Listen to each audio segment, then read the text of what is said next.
O caminho da autotransformação. Eva Pierrakos.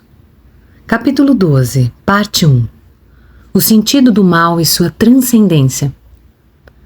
É impossível negar a existência do mal na Terra. Que enfoque podemos adotar para lidar com o mal, a fim de que a humanidade possa transcender seu estado doloroso atual? Se lutamos por uma consciência unificada, precisamos integrar o mal. Mas como podemos integrar algo tão oposto a tudo pelo qual lutamos conscientemente? Se negamos o mal, visto que sabemos que na realidade maior ele não existe, deixará ele de existir também em nosso plano de manifestação? Será que o mal existe em todos nós? E se existe, o que podemos fazer com relação a ele? Saudações e bênçãos a todos os meus velhos e novos amigos. Os seres humanos estão sempre se defrontando com um profundo problema de como controlar as forças destrutivas que se alojam dentro deles mesmos e dos outros. Este problema parece insolúvel, pois desde o início da existência humana, teorias e filosofias se formaram em torno dele. Direta ou indiretamente, a busca que você empreende sempre esteve ligada a essa grande questão. O mal existe? Em geral, há duas respostas dadas à questão da existência do mal, a religiosa e a filosófica. Uma interpreta o mal como força independente do mal e a ele oposta, e outra simplesmente nega a existência do mal. Negar o mal no plano da consciência da humanidade é tão irreal quanto acreditar que, em última análise, existem duas forças distintas, uma boa e outra má. Essa crença implica que a força do mal deve ser destruída ou repelida, como se pudesse fazer desaparecer algo do universo. Somente os que buscam a verdade entre essas duas alternativas podem encontrar as respostas. A maioria das religiões adota uma abordagem dualista à grande questão do mal, considerando-o como uma força oposta à força do bem. O enfoque dualista reforça seu medo de você mesmo e da sua culpa. Portanto, ele apenas aumenta o abismo na sua alma. As energias do medo e da culpa são usadas para forçá-lo a ser bom. A cegueira, a compulsão e o conceito artificial de vida que acompanham esse ato de forçar as coisas criam padrões autoperpetuadores com muitas ramificações negativas. Por outro lado, há filosofias que defendem que o mal simplesmente não existe, que é uma ilusão. Uma filosofia que parte desse princípio contém uma verdade parcial. Do mesmo modo como acontece com seu oposto religioso, que reconhece o perigo do mal, seu poder destruidor de vida e a infelicidade e o sofrimento que acarreta. O postulado de que o mal é uma ilusão e verdadeiro no sentido de que essencialmente existe somente um grande poder criador, existe união, pois tudo é uma só coisa na consciência daqueles que transcenderam o dualismo. Como frequentemente se pode verificar, esses dois ensinamentos opostos expressam grandes verdades.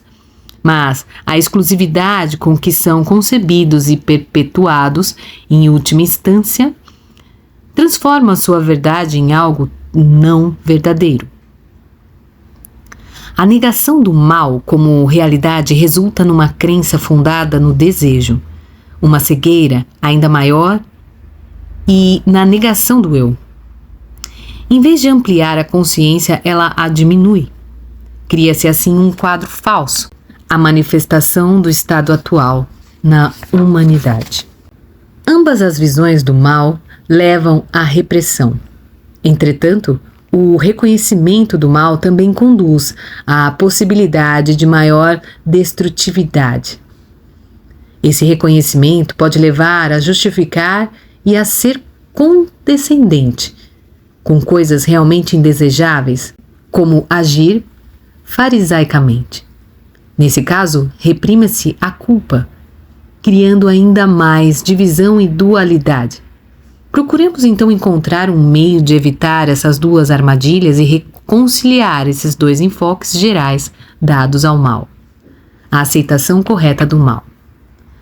Todo sofrimento provém exclusivamente da própria destrutividade da pessoa, da sua negatividade ou mal, qualquer que seja o nome que se lhe dê.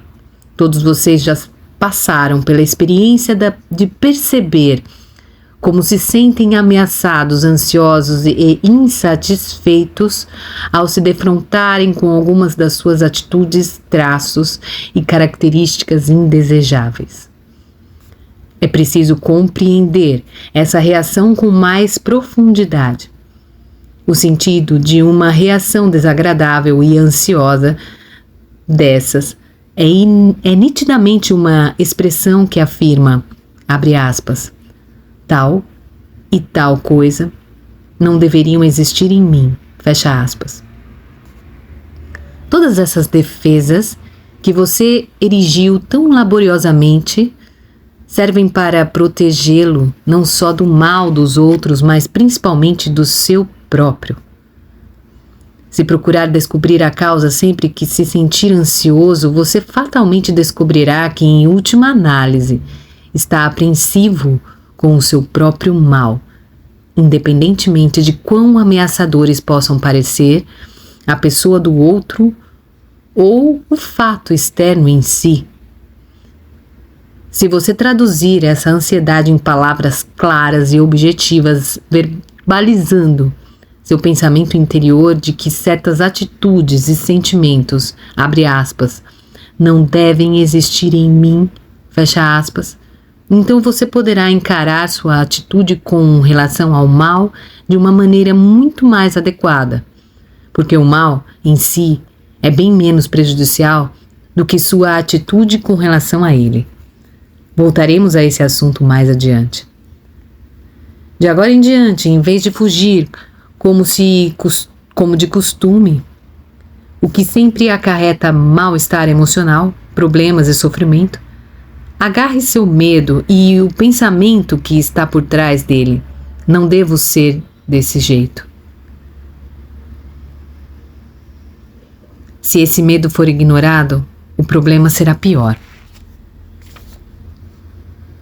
O mal como poder criador distorcido. Nosso objetivo nesse estágio do caminho é exatamente conhecimento e a aceitação do mal.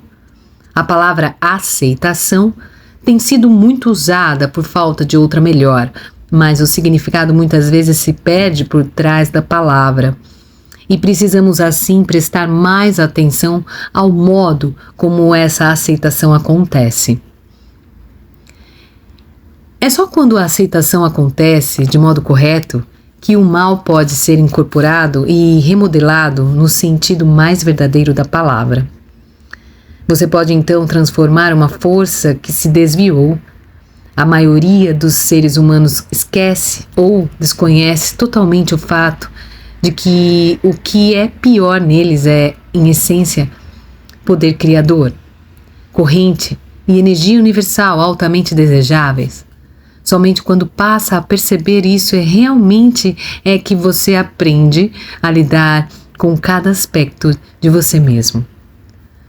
Com bem poucas exceções, quase todos os seres humanos aceitam, conhecem e querem conhecer somente uma parte relativamente pequena de sua personalidade global. Naturalmente, essa limitação é uma perda terrível. O fato de não estarem conscientes daquilo que no seu interior é indesejável na sua manifestação atual separa-os do que já está claro, liberado, purificado e bom. Isso também impede a maioria das pessoas de se amar e de se respeitar, porque não tem percepção real da sua herança divina, a bondade efetiva e já manifestada. Dessas pessoas parece irreal, falsa mesmo, porque elas se recusam a resolver os problemas destrutivos em si mesmas. Mas o mais importante e fundamental é que o fato de desligarem-se dessa parte indesejada as torna estagnadas e paralisadas, sem condições de poder mudar. O preço pelo reconhecimento e aceitação do aspecto mal e destrutivo do eu parece alto, mas na verdade não é. Inversamente, o preço da negação desse aspecto é enorme. Você pode ficar tateando em meio à confusão até encontrar um modo de aceitar seus impulsos e desejos destrutivos sem justificá-los. Por considerar mal algo que existe em você, você acaba acreditando que tudo em você é mal. O que você precisa fazer é se identificar com o aspecto de você que está observando e não com o resto que você observa. Procure compreender bem esse aspecto sem se identificar com ele. Você precisa aprender a avaliar realisticamente os impulsos e desejos negativos, sem cair na armadilha da projeção e autojustificação. Essa compreensão exige inspiração contínua das forças superiores interiores e pedidos deliberados de ajuda para despertar e manter a consciência desses aspectos destrutivos e do método apropriado para controlá-los. Sempre que se encontrar num estado de espírito desagradável, numa situação ameaçadora, na confusão e na escuridão, você pode ter a certeza de que, a despeito das circunstâncias exteriores, o problema surge da negação e do medo de suas próprias atitudes destrutivas e de sua ignorância de como lidar com elas. Vou repetir essa parte. Sempre que se encontrar num estado de espírito desagradável, numa situação ameaçadora, na confusão e na escuridão, você pode ter certeza de que, a despeito das circunstâncias exteriores, o problema surge da negação e do medo de suas próprias atitudes destrutivas e de sua ignorância de como lidar com elas. O fato de admitir isso produz alívio imediato e desativa esses poderes negativos quase que instantaneamente. Conheça as etapas através das quais você pode incorporar esse poder em vez de separar-se dele. A primeira etapa deve ser a de se aplicar a teoria de que a destrutividade e o mal não é uma força isolada final. Você deve pensar sobre isso não apenas em termos gerais e filosóficos, antes deve destacar seus aspectos específicos que o fazem sentir-se culpado e temeroso e aplicar esse conhecimento a tudo o que é mais desagradável em você mesmo e nos outros. Independentemente de quão repulsiva algumas dessas manifestações possam ser, quer se trate de crueldade, rancor, arrogância, desdém, egoísmo, indiferença, cobiça, logro ou outra coisa. Você pode chegar a perceber que cada um desses aspectos é uma corrente de energia originalmente boa e bela e atestadora de vida. Enveredando por esse caminho, você chegará a compreender e a vivenciar como este ou aquele impulso hostil específico era originalmente uma força boa. Ao compreender isso, você terá feito uma incursão substancial no sentido de transformar a hostilidade e de liberar a energia que foi canalizada de um modo realmente destrutivo e indesejado, ou ficou parada e estagnada. Expresse claramente a percepção intuitiva de que essas características ruins são um poder que você pode usar do modo que desejar. Este poder, a mesma energia que agora pode manifestar-se como hostilidade, inveja, ódio, raiva, amargura, autopiedade ou culpa, pode tornar-se um poder criador para construir a felicidade, o prazer, o amor, a expansão para você mesmo e para os que o rodeiam. Em outras palavras, você precisa aprender a reconhecer que o modo pelo qual o poder se manifesta é indesejado, mas a corrente de energia subjacente a essa manifestação é desejável em si mesma, porque é feita da essência da vida em si. Ela contém consciência, energia criadora. Ela contém toda a possibilidade de manifestar e de expressar vida, de criar nova vida. Ela contém tudo o que a vida tem de melhor, como você a sente, e muito mais. Do mesmo modo, o que se mostrou como o melhor da vida contém também a possibilidade de o pior.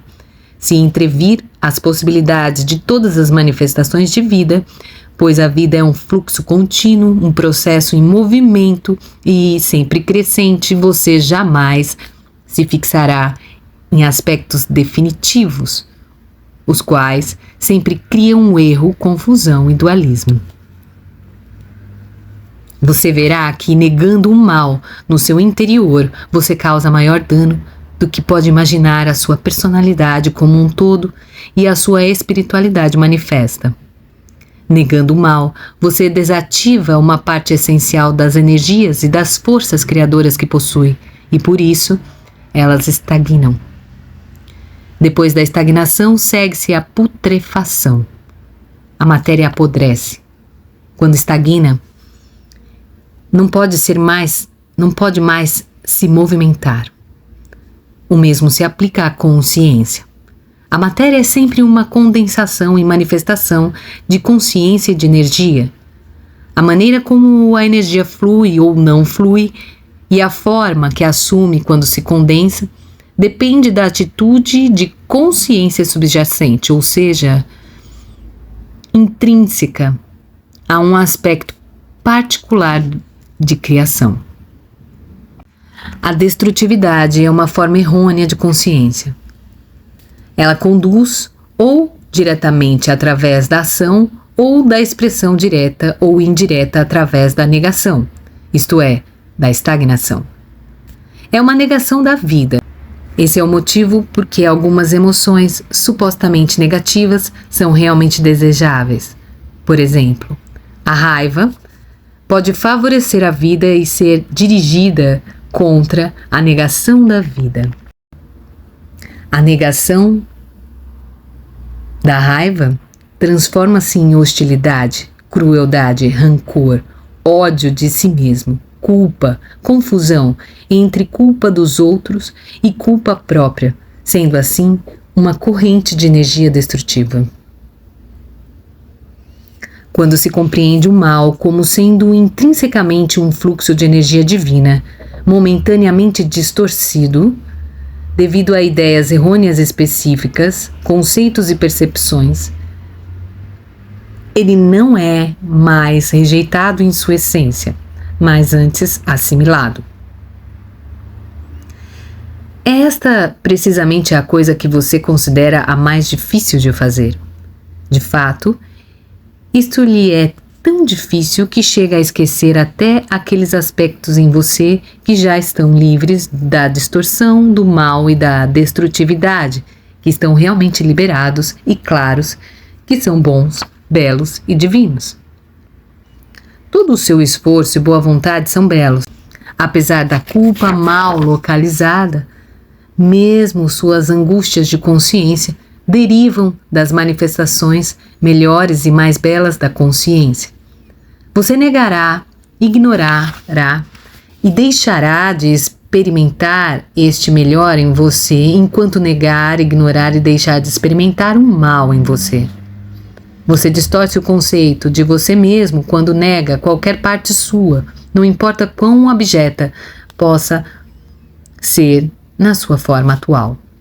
A chave essencial para integrar completamente o mal é compreender sua natureza original e sua possibilidade inerente de poder se manifestar de novo na sua forma original.